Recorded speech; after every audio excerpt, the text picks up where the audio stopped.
তিনি বসে আছেন, মহাপ্রভু বসে আছেন সমস্ত পার্ষদগণকে সঙ্গে নিয়ে। মহাপ্রভু সবাই সঙ্গে ভক্ত হরিকথা, ভক্তগণের কথা এ সমস্ত আলাপ আলোচনা করছেন। হঠাৎ সেখানে এসে আবির্ভূত হয়েছেন স্বয়ং নিতাই চাঁদ। তো নিতাই চাঁদ যেই এসে বসেছেন, সঙ্গে সঙ্গে গৌরহরি আমার কি করেছেন না, গৌরহরি উঠে গিয়ে তাকে বলছেন, প্রভু আসুন উপবেশন করো। বসিয়ে এবার বলছে, প্রভু তোমার কাছে একটা আবদার আছে। গৌরহরি বলছে নিতাই চাঁদকে, বলছে প্রভু তোমার কাছে একটা আবদার আছে।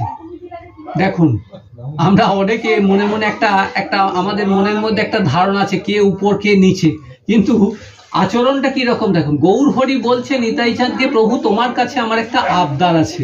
বললো কি আবদার? বললো তোমাকে একটা জিনিস আমাকে দিতে হবে। বললো কি জিনিস? বললো তোমার একটা পরিধেয় কৌপিন আমাকে দান করো। নিতাই চাঁদের কাছে চাইছে গৌরহরি একটা তার পরিধেয় বস্ত্র কৌপিন, সেটিকে ভিক্ষা করছেন। নিতাই চাঁদ তিনি তো সর্বাদ বিলাবার জন্যই এসেছেন জগৎ সংসারকে, তাই সঙ্গে সঙ্গে কি করেছেন না, সঙ্গে সঙ্গে কৌপিনটি দিয়ে দিয়েছেন। এখন যেই পরিধেয় কৌপিনটি গৌরহরির হাতে দিয়েছেন, গৌরহরি সেটাকে নিয়ে কি করেছেন, একেবারে মাথায় ঠেকিয়েছেন। মাথায় ঠেকিয়ে সমস্ত ভক্তদেরকে বলছেন, দেখো দেখো তোমরা এসো এবার। বললো কি না, তোমরা সবাই এসো। এবার কৌপিনটিকে তিনি আস্তে আস্তে সরু সরু করে ফালা করতে শুরু করেছেন। ফালা ফালা করে ছিঁড়েছেন, ছিঁড়ে প্রত্যেক ভক্তকে হাতে হাতে একটা করে দিয়েছে। সমস্ত ভক্তরা তারা কি করছে না, তারা হাতে হাতে কৌপিনের এক একটা টুকরো করে পেয়েছে। এখন টুকরো পাওয়ার পর মনে মনে চিন্তা করছে, এটা করবো কি এমন বস্তু যে এটা একজনের পরিধেয় বস্তু, কাপড়ের টুকরো যদি কারোর হাতে দেওয়া হয়, সকলের মনের মধ্যে চিন্তা হচ্ছে এটা আবার নিয়ে কি করব। আসলে মহাপ্রভু তখন বললেন দেখো, এটা সামান্য বস্তু নয়, এটি সামান্য বস্তু নয়। যা দিয়েছি এটাকে নিয়ে তোমরা কি করবে জানো, এটাকে নিয়ে মাথায় বেঁধে রাখো। এখনো দেখবেন অনেক জায়গাতে, অনেক আশ্রমেতে বা অনেক জায়গাতে আছে, দেখবেন যে প্রভুর যে প্রসাদী বস্ত্র সেগুলিকে ফালা ফালা করে বলে যে হাতে বেঁধে রাখতে, মাথায় বেঁধে রাখতে, এগুলোকে বলা হয়। কারণ আমরা জানি শাস্ত্রেতে বলেছে অসন, আসন, বসন, বাসন এগুলি কিন্তু কোনোটা আলাদা নয়। ভগবানের আসনটাও ভগবত সম, তাই না? রাস্তা দিয়ে যাচ্ছেন, একটা মন্দির পড়েছে, তো মন্দিরে বিগ্রহ নেই, বিগ্রহ কোথায় গিয়েছে, অঙ্গরাগ করার জন্য পাশের ঘরে রাখা হয়েছে। মন্দিরে আপনি প্রণাম করেন না করেন না? করেন তো। মন্দিরে হাত তুলে প্রণাম করেন, কেন করেন? বিগ্রহ তো নেই, আপনি তো প্রণাম করেন বিগ্রহকে। বললাম না গো, আসলে ওটিও ওই মন্দিরটাও এখন বিগ্রহের সমতুল্য হয়ে গেছে। অর্থাৎ ওখানে গেলেই তোমাকে কিন্তু ভগবান ওখানেও বিরাজমান। ভগবান তো তিনি সর্বত্র বিরাজমান, তাই না? যেখানে সব জায়গাতেই তিনি বিরাজমান। তো ঠিক সেই রকম বললেন যে এই নিতাই চাঁদের কৌপিন, বলে এটা সাধারণ বস্তু নয়, এটি স্বয়ং প্রেমের ভান্ডারের ব্যবহৃত যে বস্তু, এটি স্বয়ং প্রেম ও ধন। তাই এটা যদি তুমি মস্তকে গ্রহণ করো, মস্তকে বেঁধে রাখো, তাহলে তুমিও কিন্তু এই প্রেম লাভ করবে। শুধু কি তাই, এর পূর্বেও হয়েছে গো, আমরা দেখিনি রথযাত্রার সময়। রথযাত্রার আগে রাজা সব সময় মনে মনে আকাঙ্ক্ষা করছে, মনে মনে বলছে যে কখন গৌরহরি কৃপা পাবো, গৌরহরি কি পাবো। গৌরহরি বলছে যে না, ওই রাজাকে দর্শন আমি দেবো না, কারণ আমি সন্ন্যাসী মানুষ, আমার ওই রাজ দর্শন, শ্রী দর্শন এগুলো আমার দ্বারা হবে না। তাই রাজাকে কৃপা করছে না। এদিকে রাজা নাছরবান্দা হয়ে গেছে, যে কখন কৃপা পাবেন, কখন কৃপা পাবেন, কিছুতেই প্রভু আমার কৃপা করছেন না। অবশেষে সামিল হলেন কার কাছে? নিতাই চাঁদের কাছে। নিতাই চাঁদ বলে, দেখো আমি আমার কাছে যখন এসেছো, একটা ব্যবস্থা তোমাকে আমি করে দেবো। নিতাই চাঁদ কি করলেন না, নিতাই চাঁদ গৌরহরিকে বললেন, প্রভু তোমার ওই উত্তরীয় একটা দাও তো। উত্তরীয়টা দিয়েছেন, উত্তরীয়টা নিয়ে গিয়ে কি করেছেন, রাজাকে দান করেছেন। রাজার সঙ্গে সঙ্গে আনন্দে আটখানা হয়ে গেছেন, বলছেন এ আমি কি পেয়েছি, অমূল্য বস্তু পেয়েছি। বললো কেন না, গৌরহরির পরিধেয় বস্ত্র, সেটি আমি পেয়ে গেছি। নিয়ে গেছেন, রেখে দিয়েছেন সিংহাসনে। বলছে কেন? বলছে এটাও ভগবত তুল্য। যে গৌরহরিকে আমি দর্শন করলাম তিনি কৃপা করেন নাই তো ঠিক আছে, কিন্তু তার বস্ত্র তো আমি পেয়েছি। বললো তাহলেই আমার সব কৃপা লাভ হয়ে গেছে।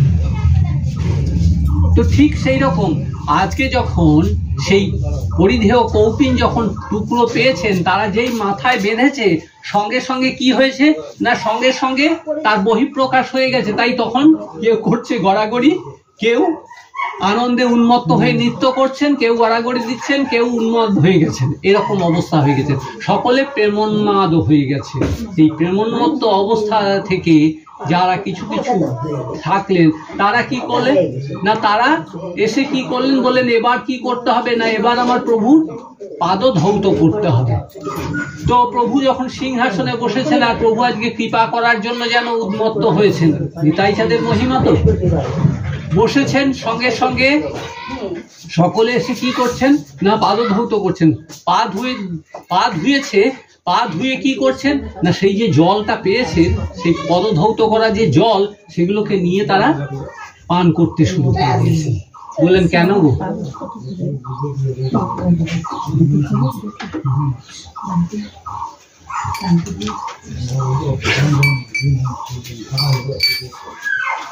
তো পাদধৌত জল তারা গ্রহণ করছেন। বললেন কেন গ্রহণ করছেন? বলছেন আজকে আমরা যে প্রেমধনে ধন্য হয়েছি, আজকে আমাদের এটা পেতে হবে। কারণ গৌরহরির আমার কি ছিল না, গৌরহরি কিন্তু পুরোপুরি একেবারে সকলকে বারণ করে দিয়েছিলেন যে দেখো আমি যখন আমার পাদধৌত জল যেন কেউ গ্রহণ না করে।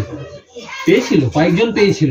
যেমন একবার দেখেছিলাম যখন গুন্ডিচা মার্জন হয়েছে, তখন কি হয়েছে, এক ভক্ত ওই উপরে জল ছড়ার বদলে তিনি কি করেছেন না গৌরহরি চরণেতে জল ফেলে দিয়েছেন। আর যেই জলটা পেয়েছে সঙ্গে সঙ্গে কি করেছে, সঙ্গে সঙ্গে নিয়ে পান করতে শুরু করে দিয়েছে, যে গৌরহরি পাদধৌত জল। সঙ্গে সঙ্গে মহাপ্রভু নজর পড়ে বলছে না না না না, কখনো না, যাও ওকে শাসন করো। আচ্ছা সত্যি কি তাই? প্রভু কি এটা মন থেকে বলেছেন? প্রভু কিন্তু মন থেকে বলেননি। প্রকারান্তরে তিনি দেখিয়ে দিচ্ছেন যে দেখো এই আমার পাদধৌত জল ও পান করে ও যদি প্রেমোন্মত্ত হয়ে যায় তাহলে আমার মতো অবস্থা ওরও হবে। তাই এটিকে যেন বেশি দেওয়া যাবে না। ঠিক তাই, ঠিক তাই। আজ নিতাই চাঁদ কি করেছে, নিতাই চাঁদের যেই পাদধোক যেই সকলে পান করতে শুরু করেছে, এক ঘুট নিয়েছে, 2 অঞ্জলি নিয়েছে, 3য় অঞ্জলি যেই নিতে গেছেন সঙ্গে সঙ্গে হাত চেপে ধরেছেন। কোথায়? যেমন আমরা দেখেছিলাম না, কোথায়? সেখানে সুদামার যখন পা ধৌত করে যখন জল গ্রহণ করছে, 1 মুঠো নিয়েছে, 2 মুঠো নিয়েছে, 3 মুঠো যেই দিতে গেছে সঙ্গে সঙ্গে বন্ধ করে দিয়েছে। তো ঠিক সেই রকম আজকে নিতাই চাঁদ বললেন দেখো তোমরা এত উন্মত্ত হয়ে যেও না।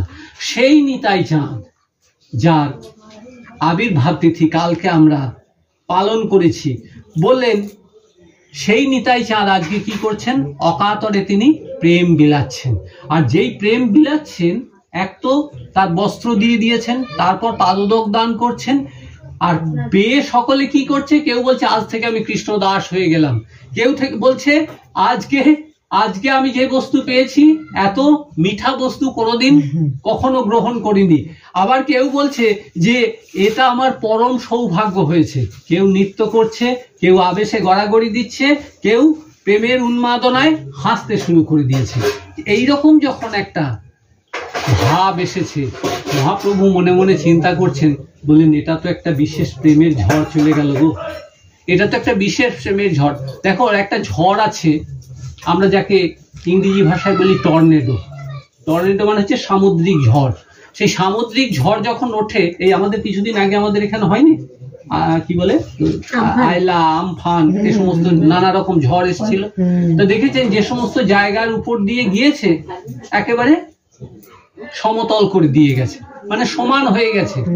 জানি না এদিকে কিরকম অবস্থা হয়েছিল। বিশেষ বিশেষ জায়গাতে, যে সমস্ত জায়গাতে গিয়েছে, এমন এমন জায়গা গিয়েছে যে পুরো ঘর বাড়ি সব ধূলিসাৎ হয়ে গেছে। তো সেই বললেন ঠিক এই প্রেমের ঝড় হচ্ছে